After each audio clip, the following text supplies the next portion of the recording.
In Los Angeles, there's a trailer park where over 50 bodies were found, but the real horror is that the killer was never caught, and he might still be living there.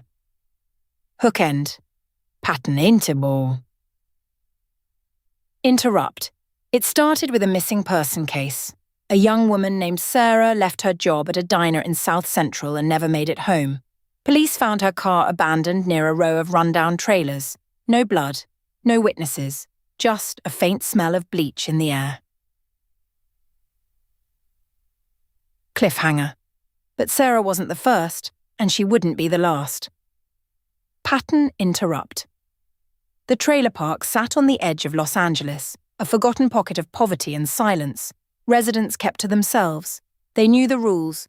Don't ask questions, don't open doors after dark, and never trust the man in the blue pickup truck who drove through every Thursday night. Pattern interrupt. By 2015, the missing persons list for that zip code had grown to 23 names. Most were women. Some were children. All of them vanished within a 2-mile radius of the park. Police called it a coincidence. Locals called it a curse. Cliffhanger. But one detective, a man named James, started seeing patterns. He noticed that every disappearance happened during a full moon. He noticed that the bodies, when they were found, showed signs of something ritualistic, not random violence, something deliberate. Pattern interrupt. James dug into the park's history. He found records of a man named Marcus, who owned several trailers in the 1990s. Marcus was a quiet man, always polite. He fixed cars for neighbours. He volunteered at the local church. He seemed normal. But James discovered something in the basement of Marcus's old trailer, a hidden room lined with plastic sheeting and a collection of Polaroid photos showing women in various stages of terror. Pattern interrupt. The photos were dated. They spanned over a decade, and in the background of each one, James could see the same calendar, the same clock, the same faded wallpaper. It was Marcus's trailer, but Marcus had died in 2008, officially from a heart attack. The case was closed. Cliffhanger. Except it wasn't, because the disappearances didn't stop after Marcus died.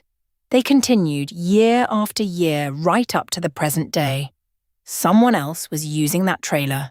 Someone who knew Marcus's methods. Someone who had access to the room. Pattern interrupt. James went back to the park. He interviewed the current residents. Most were scared. They whispered about a figure who moved through the shadows at night. A man they called the Collector. He didn't just kill. He took trophies. He kept them in a shed behind the park's main office.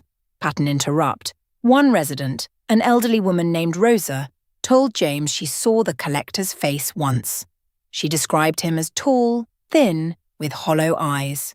She said he smiled at her, but it wasn't a friendly smile. It was the smile of someone who knew something she didn't. Cliffhanger. Rosa died 3 days later. Official cause? A fall down the stairs. But James noticed bruises on her neck.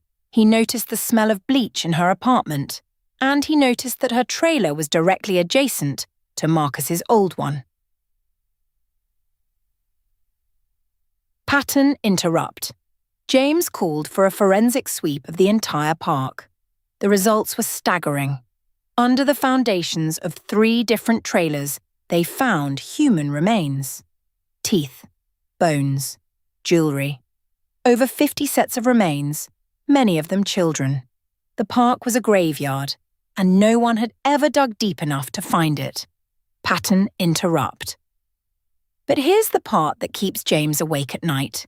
The DNA from the remains doesn't match any known missing persons. Not in Los Angeles. Not in California. Not in the entire country. These people were never reported missing. They were never counted. They were erased from existence before anyone even knew they existed. Cliffhanger. And the killer? He's still out there. The trail goes cold every time James gets close. There's a file on his desk, thick with evidence, but no name. No face. Just a shadow that moves through the city, taking people who were never meant to be found. Pattern interrupt. The trailer park is still open today. People still live there. They still hear footsteps at night. They still lock their doors. And somewhere in the quiet spaces between the trailers, someone is watching. Cliffhanger. The question is, who's next? Pattern_interrupt. If you're in Los Angeles and you ever drive past that park, don't stop. Don't look too long. And whatever you do, don't open your door to the man in the blue pickup truck. Because some places aren't just haunted. They're hungry. Cliffhanger, and the scariest part? You might already be on the list. CTA, if you want more stories that dig into the darkness, hit subscribe and turn on notifications. And in the comments, tell me, what's the one place in your city that gives you chills every time you drive past? I'll see you in the next one.